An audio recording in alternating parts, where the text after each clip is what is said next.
महिला शक्ति को सिर्फ वोट का अधिकार नहीं देगा बल्कि निर्णयों में भी भागीदारी होगी।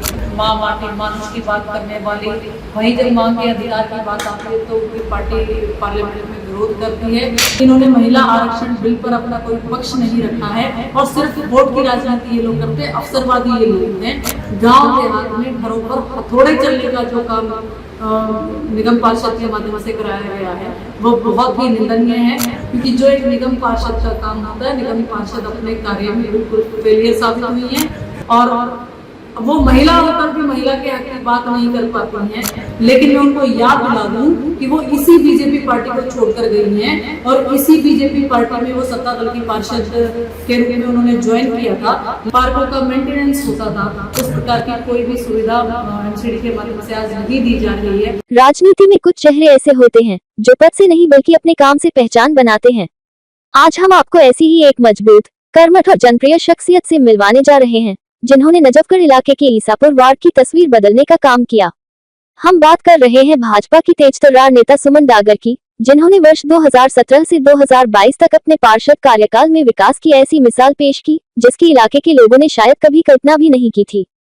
साल 1997 से लेकर 2012 तक जहां कई जनप्रतिनिधि ऐसे कार्यों के बारे में सोच भी नहीं सके, वहीं सुमन डागर ने गांवों और कॉलोनियों में विकास की नई इबारत लिख दी। सड़क, पानी, पाक गलियां और जन सुविधाओं से जुड़े अनेक बड़े काम कराकर उन्होंने ईसापुर वार्ड को नई पहचान दिलाई। राजनीति में उनका सफर भी बेहद दिलचस्प रहा। छात्र जीवन में ही उन्होंने नेतृत्व की ताकत दिखा दी थी। खैर, गांव स्थित भगिनी निवेदिता कॉलेज में ग्रेजुएशन के प्रथम वर्ष में ही छात्र संघ अध्यक्ष का चुनाव जीतकर उन्होंने अपने राजनीतिक जीवन की मजबूत शुरुआत की। पार्षद बनने के बाद उन्होंने सिर्फ विकास कार्यों तक खुद को सीमित नहीं रखा, बल्कि हर सुख दुख में जनता के बीच खड़ी रही।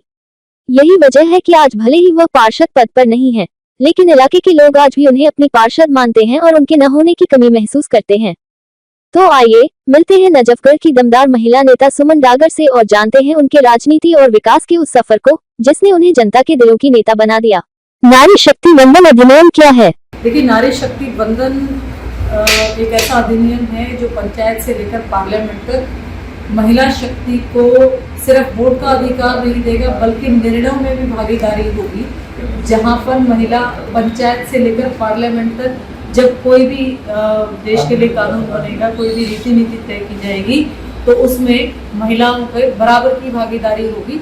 तो मुझे लगता है महिला के सशक्तिकरण के लिए बहुत अहम बिल है। नारी शक्ति वंदन अधिनियम का विपक्षी दल क्यों विरोध कर रहे हैं? देखिए, विपक्षी दल में अगर हम बात करें, स्वयं महिला होकर प्रियंका गांधी खड़ी होकर विरोध करती हैं। जहां ममता बनर्जी कहती थी माँ माटी मानुष की बात करने वाली, वहीं जब माँ के अधिकार की बात आती है तो उनकी पार्टी पार्लियामेंट में विरोध करती है। जहां समाजवादी अखिलेश की पार्टी है वहाँ वो समाजवाद की बात करते हैं, और उसी समाज में जब बहन बेटियों को समान अधिकार देने की बात करते हैं तो पार्लियामेंट में विरोध करते हैं।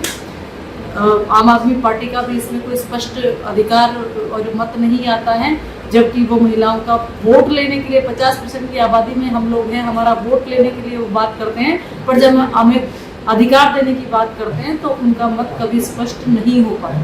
क्या आपके ईसापुर वार्ड की पार्षद को नारी शक्ति वंदन अधिनियम के समर्थन में आगे आना चाहिए? देखिए, मैं आपके चैनल के माध्यम से सीधा उनसे अपील करती हूँ कि वो अपना महिला आरक्षण, क्योंकि वो स्वयं एक महिला है और महिला आरक्षण के कारण ही वो आज पार्षद है, वो अपना मत स्पष्ट करे और सामने पब्लिक के सामने आकर वो बताए कि वो इस अधिनियम के पक्ष में है या विरोध में, ताकि आगे कभी भी कोई जब बात होगी या आज जब लोग ठगासा महसूस कर रहे हैं कि इन्होंने महिला आरक्षण बिल पर अपना कोई पक्ष नहीं रखा है और सिर्फ वोट की राजनीति ये लोग करते हैं, अवसरवादी ये लोग हैं, तो उनको मैं आपके चैनल के माध्यम से कहूंगी कि वो अपना मत स्पष्ट करें।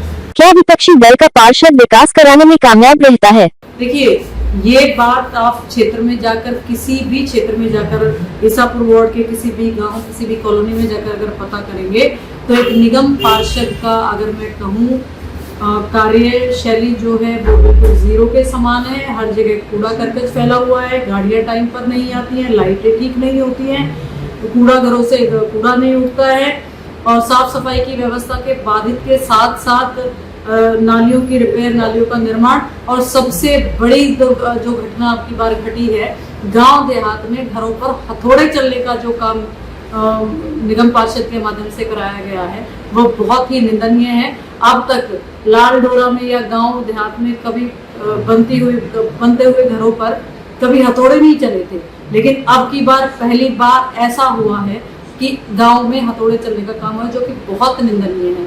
और उन पर वो अवसरवादी लोग हैं, सिर्फ इलेक्शन लड़ने के लिए आते हैं। बाद में जनता किसी भी हाल में रहे, वो दुख के नहीं, वो सुख के नहीं, सिर्फ इलेक्शन के लिए वो लोग चुनाव करते हैं। क्या अपने इलाके के सुधार के लिए शुरू कराए कार्य आज भी चल रहे हैं? नहीं, जितने रोड बनाए गए उन पर रिपेयर तो छोड़िए, उनकी साफ सफाई भी नहीं ढंग से होती है।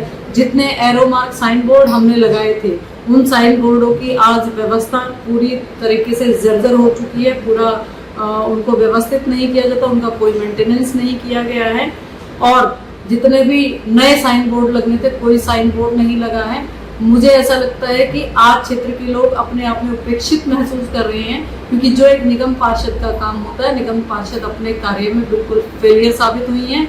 और वो महिला होकर भी महिला के हक की बात नहीं कर पाती हैं, ना वो महिला अधिनियम, नारी शक्ति वंदन अधिनियम के पक्ष में आकर बोलती हैं, ना वो किसी के दुख सुख के समाचार में जाती हैं, ना वो किसी के अगर एमसीडी वाले जाके तंग करते हैं, चालान काटते हैं, प्रॉपर्टियों पर जाकर पैसा मांगते हैं, प्रॉपर्टी पे हथौड़ा बजाते हैं, तो वो जाकर सामने आकर बिल्कुल भी एक बार भी अधिकारी से बात नहीं करती है। जनता अपने आप में बहुत पीड़ित महसूस कर रही है, बहुत उपेक्षित महसूस कर रही है। आपके अनुसार इलाके की पार्षद कैसी फेल है? एमसीडी में भारतीय जनता पार्टी बहुत अच्छा काम कर रही है, लेकिन वो क्योंकि सत्ता दल की पार्षद नहीं है, लेकिन उस चीज की खुंदस वो कहीं ना कहीं क्षेत्रवासियों से निकालती है। वो कहीं ना कहीं फेलियर इसलिए साबित हुई है कि जब वो क्षेत्र में जाएं, काम करें, अधिकारियों को बुलाएं, अधिकारियों को दौरा कराएं, तो कहीं ना कहीं उनको काम में मदद मिलेगी। लेकिन वो एक बात कहकर पीछा छुड़वा लेती है कि जी मैं तो सत्ता दल की नहीं हूँ। लेकिन मैं उनको याद दिला दूं कि वो इसी बीजेपी पार्टी को छोड़कर गई हैं, और इसी बीजेपी पार्टी में वो सत्ता दल की पार्षद के रूप में उन्होंने ज्वाइन किया था। लेकिन उन्होंने अवसर देखते हुए अपना काम ना करने के चक्कर में वो विरोधी पार्टी की बात कर मानते हुए वो चुनाव लड़ने के लिए, एमएलए का चुनाव लड़ने के लिए वो दूसरी पार्टी में चले गए। ऐसे ही वो अवसर ढूंढते हैं। और क्षेत्र के लोगों के साथ जो उपेक्षा का व्यवहार जो उन्होंने किया है वो बहुत निंदनीय है। जिस प्रकार से वो भले ही आम आदमी पार्टी की पार्षद हों, लेकिन उनका काम है, जनता ने उनको चुना है, उनका काम है कि वो क्षेत्र में आए और क्षेत्र में जो एक निगम पार्षद के काम होते हैं वो करे। क्योंकि वो पहली बार कोई चुनाव नहीं लड़ी, वो दूसरी बार की पार्षद है, उनको कार्य का अनुभव होना चाहिए कि एमसीडी के क्या क्या कार्य होते हैं, और उनको लगातार क्षेत्र में प्रवास भी करना चाहिए। पार्षद से जनता कितनी खुश है? देखिए, मैं आज जहाँ पर भी जाती हूँ, तो चाहे मातृशक्ति हो, युवा शक्ति हो या मेरे बुजुर्गगण हो, सभी एक बात कहते हैं कि उस समय चुनाव के दौरान उनकी बड़ी बड़ी बातें, बड़े बड़े मनोलुभावन वादे, बड़ी चीजें, बड़े समीकरण गिनवाए गए थे, लेकिन उनमें वो बिल्कुल खरी नहीं उतरी हैं। और आज कहीं ना कहीं वो महसूस कर रहे हैं कि सत्ता दल का अगर पार्षद होता, हमारी बेटी अगर पार्षद होती, तो उसी तरीके से समय पर गाड़ियां आती, उसी समय पर सही समय पर लाइटें ठीक होती, सही समय पर सफाई होती, मार्केट में रात में भी झाड़ू लगती। और कहीं ना कहीं जो आज घरों पर हथौड़े बज रहे हैं, एमसीडी का कोई भी ऐसा अधिकारी जो पैसे उगाने का काम करता, वो कोई भी ईसापुर वार्ड में नहीं घुसता।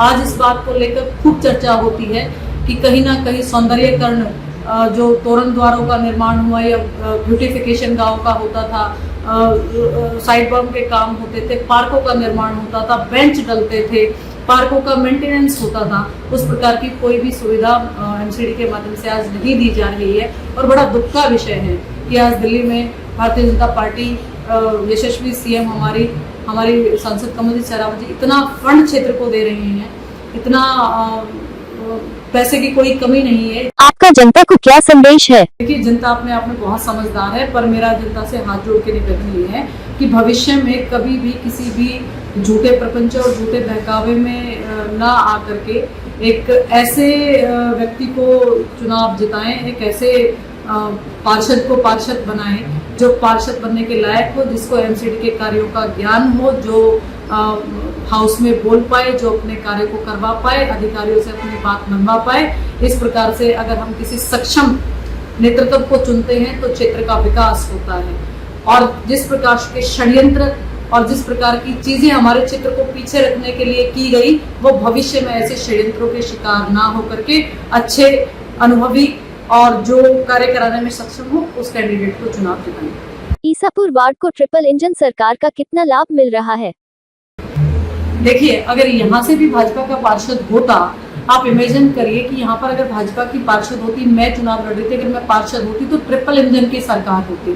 ट्रिपल इंजन में जहाँ पे दिल्ली सरकार का फंड आता, सांसद का फंड आता, एमएलए का फंड आता और पार्षद का फंड आता, तो विकास कार्यों की गति में कहीं रोड़ा नहीं आता, विकास कार्य निरंतर लगातार बढ़ते जाते और पार्षद को कोई मौका नहीं था आज काम ना कराने की नीयत से वो ये कह देते कि जी हमारी सरकार नहीं है, लेकिन सरकार ना होने का नुकसान जो वोट देकर जनता को झेलना पड़ रहा है वो उसकी शिथिलता, जबकि पार्षद हम भी सत्ता दल के पार्षद नहीं थे, लेकिन जब सत्ता दल के पार्षद उस हिसाब से दिल्ली में आम आदमी पार्टी की सरकार थी, हम अपना फंड मांगने के लिए 13,000 करोड़ फंड मांगने के लिए केजरीवाल के दर पे हम 13 दिन 13 रातें बैठे थे, अपने फंड की डिमांड करते रहे, लेकिन फिर भी हमने जो लगातार काम होने वाले थे, दिन रात की जो प्रक्रिया के काम होने वाले थे, जो जरूरी सुविधाएं थी, सफाई की जरूरी सुविधा थी, वो रुकी नहीं थी, लेकिन अभी बहुत ज्यादा तानाशाही का रवैया हो रहा है। जानकारियाँ देखना चाहते हैं तो हमारे चैनल को लाइक करें, शेयर करें और सब्सक्राइब करना बिल्कुल न भूलें।